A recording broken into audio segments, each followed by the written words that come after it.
Hi guys, this is Carrie. Welcome to A Crone's Life. Today we're doing another hashtag. It's called Pivotal Decks.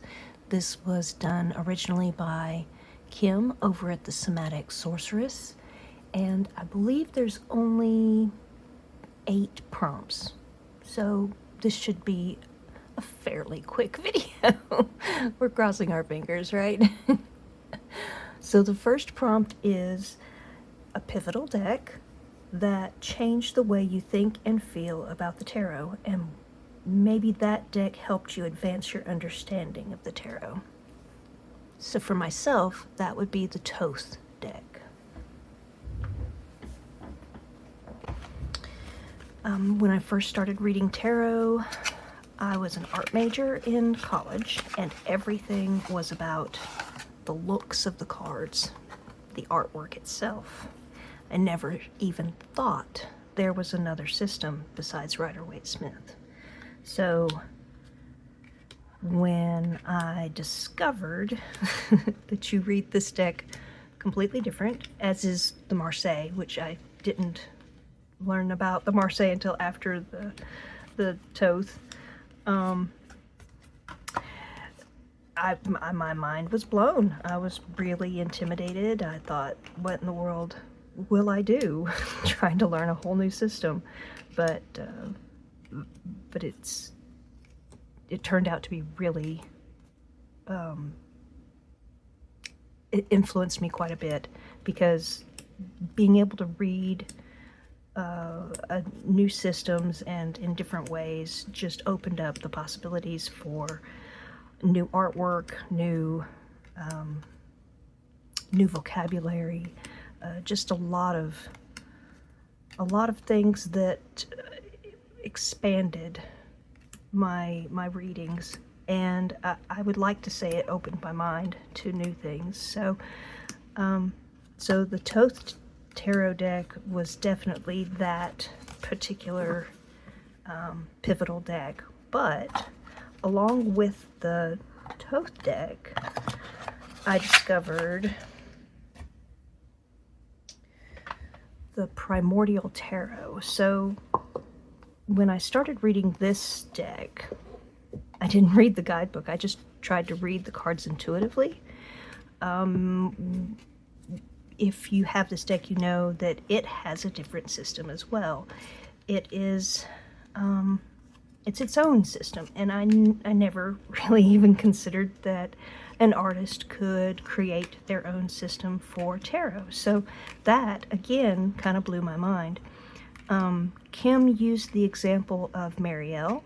The Marielle Tarot is also one where she created her own system, kind of based on the Thoth and kind of Rider-Waite-Smith, kind of numerology as well. But this particular deck, he just has his own answers to the questions, and it's really interesting. I have enjoyed this deck quite a bit. I didn't think I would, because again, I was a little intimidated by someone else's system, you know, learning how to read a new deck, a new system, and this one being so unique as well.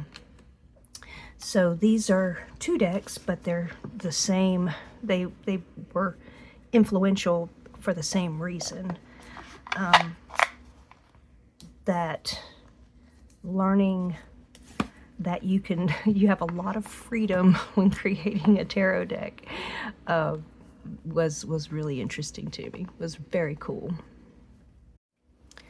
Prompt number 2 is a Pivotal Oracle, a deck that changed the way you think and feel about oracles, and what deck helped advance your understanding of what oracles can do for your practice. Again, I have 2, because I saw on Maureen at Waves of Your Soul, she used these Dixit cards as oracle cards, and when I first got my Dixit deck, I thought, there's no way. When I actually used it, it blew my mind. No words on the cards, just very interesting, picturesque, I don't know. imagery. I just, I didn't have faith in it at first. And yes, it really does work much better than I ever expected. But I do highly recommend wordless oracles, at least to try it out, because you never know where your mind's going to go. And if you trust the first couple of things that might pop into your head, it'll surprise you. So the Dixit was the first oracle that kind of changed the way I thought about oracles. The mantra oracle changed the way I practiced. So down here at the bottom, it has the actual mantra, and I can look this up and learn how to say it and chant these mantras, and it just feels amazing. So I don't do it every morning, but in the morning is when this feels the best to me. I don't need the deck to do the mantra, but this is what introduced me to it. Great deck, awesome deck. Mine is cut wrong, so my corners are different. Don't know what happened there, but yeah, just a thing. But the mantra oracle is the second oracle that changed the way I feel and practice with oracles. Third prompt, pivotal practice, a deck that took your card reading practice to another level or in another direction. How this deck shifted the way you work with the cards. So my deck is the Mystical Dream Tarot. This deck kind of pushed me to my limits. I thought to myself, if I can learn how to read these cards and use this deck, I can do anything. It was not easy for me to use this deck.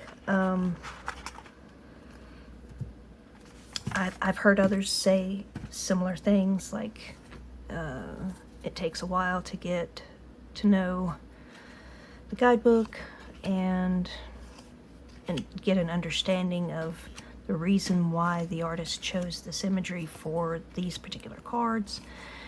And some cards really are kind of crazy out there. Other cards make total sense.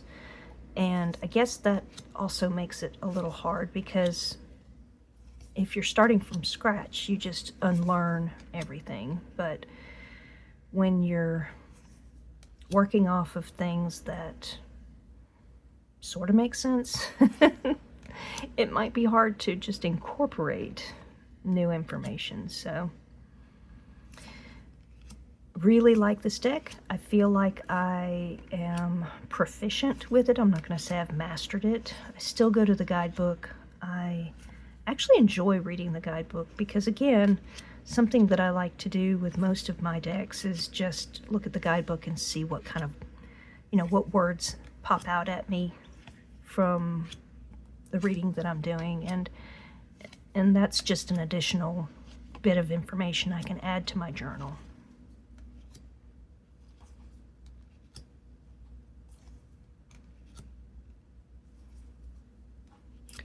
So this is a pivotal practice deck.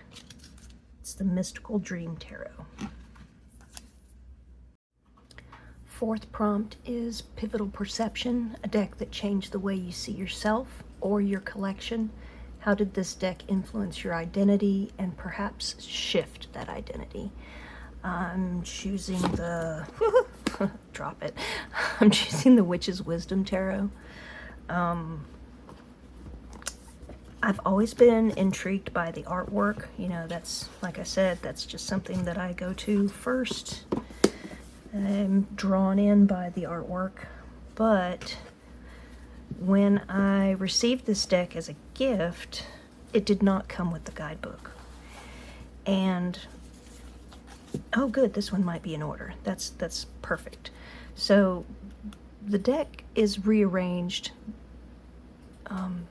The major arcana are rearranged in this deck. So it starts at the back where the world would be 21.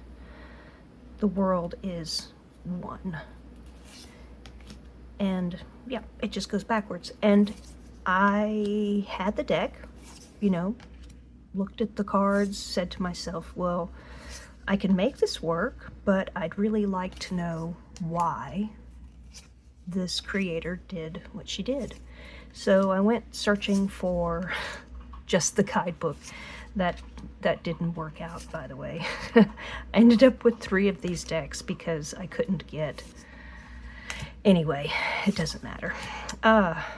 When I did finally get the guidebook, I read it from front to back, cover to cover, and what she said made so much sense to me from a pagan point of view, and not even really pagan. I mean, it's just not Christian. Maybe that is pagan. I don't know, because I still think, anyway. But she identifies as a witch, which is why she chose the name she did for the deck, and she didn't want the order of the cards in the way that, you know, you have basically judgment and temperance and the world. All of this was really based around the hero's story according to or through a Christian's eyes. And her order was through a witch's eyes. And I thought to myself that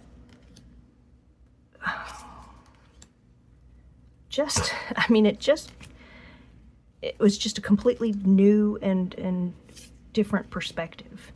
I could get behind it. I felt like this is a deck that I can like put some belief into, some feeling into. The Fool's Journey, I don't need to, you know, rearrange my thoughts. It works intuitively with, you know, how I think about things. I never identify as a witch, so that's not really a factor, but it does eliminate a lot of the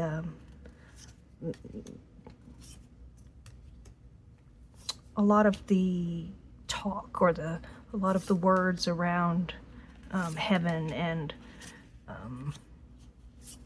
you know, a calling by God, and you know, the things that you kind of have to, you know, make work for yourself if you're not focused on that. So this changed the way I thought about my collection and the way I thought about myself, and yeah, it was definitely a pivotal deck. And this is the Witch's Wisdom Tarot by Phyllis Crott.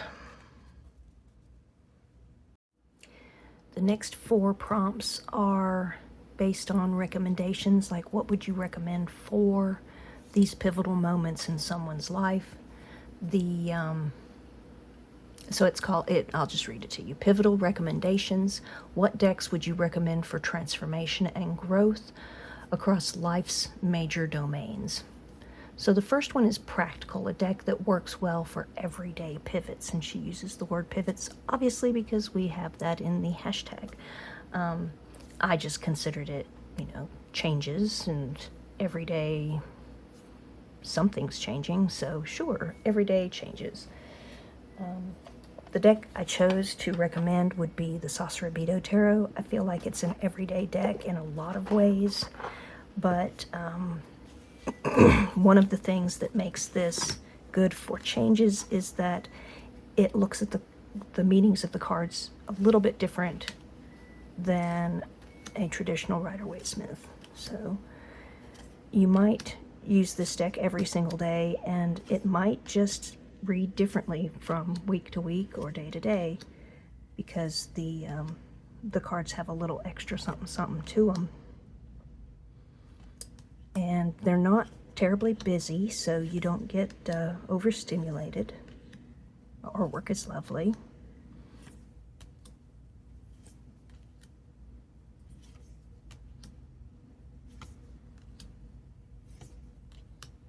My opinion is the cardstock is wonderful. I've used mine quite a bit, so the corners, the edging has worn off a bit, but these are really flexible, super nice cards, not thin,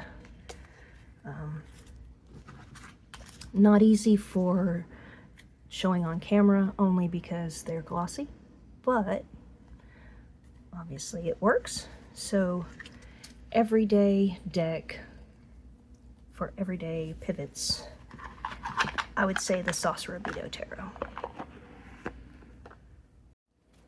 The second recommendation is Psychological, a deck that supports profound inner reflections and growth. I would say the Handle Tarot. Maybe it's pronounced Heindel. Not sure. Again, I bought lots of guidebooks to go with this. It has tons of symbolism in each card. On some of the cards, they have I Ching, numerology, mythology. I've got some I Ching right here. It's really a mind full of information. If you want something challenging, mentally stimulating, lets you go in whatever direction you choose to go in, this deck has it all. It's also got your Hebrew letters and astrology. Now you can, there's runes.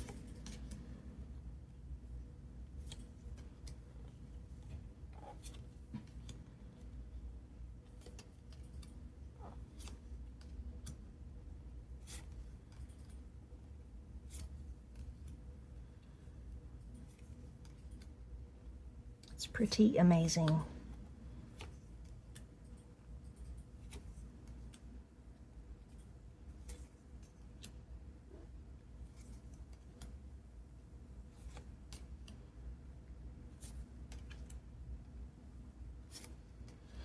So, Psychological, a deck that supports profound inner reflections and growth.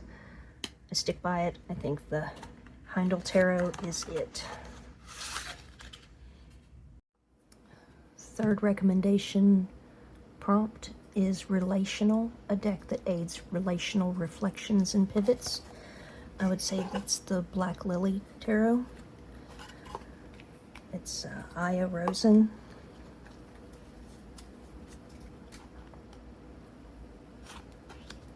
This is a no-nonsense deck. It really tells you how it is. It will call you or the other person out pretty strongly. There's no doubt that this is relationship-oriented.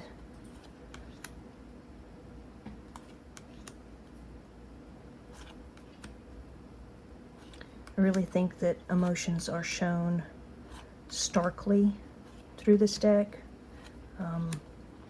There's really no question about what the people in the deck are feeling. The emotions are raw.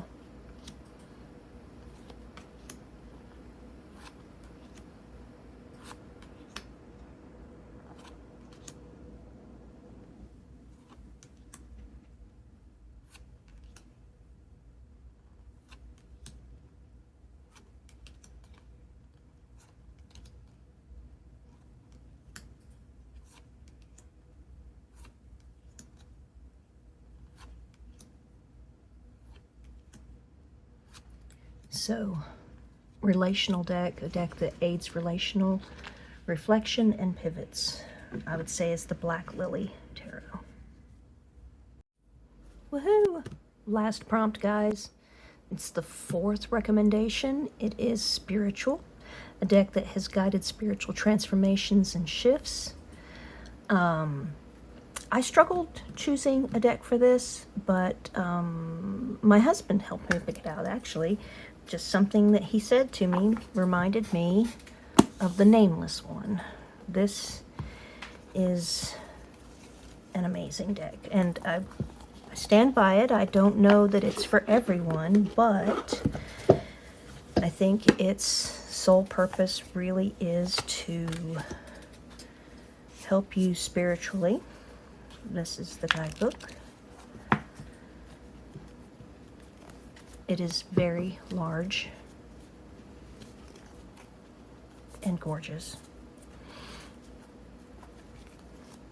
Again, there's no words, but the sigils on each card indicate which card it is.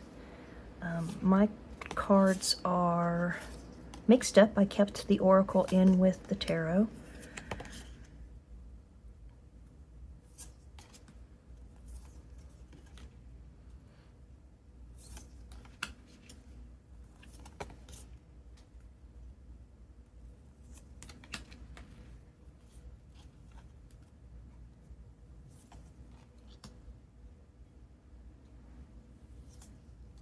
It does not take long to get used to the sigils instead of words.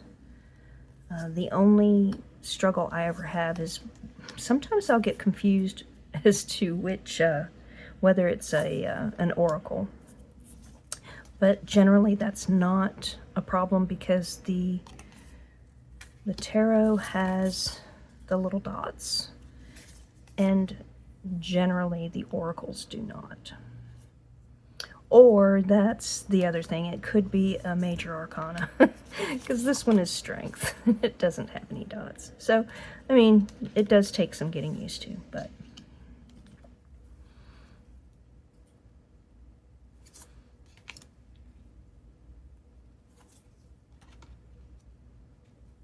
worth it. Hashtag worth it. Truly, it's an awesome deck.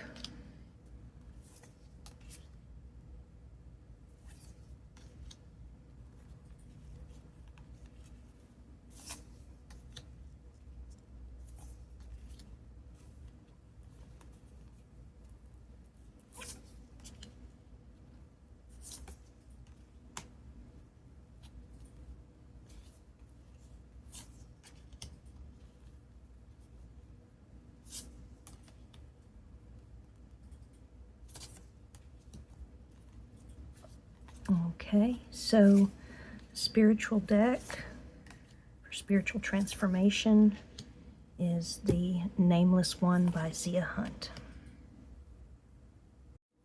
So that was my hashtag, my VR to the hashtag Pivotal Decks.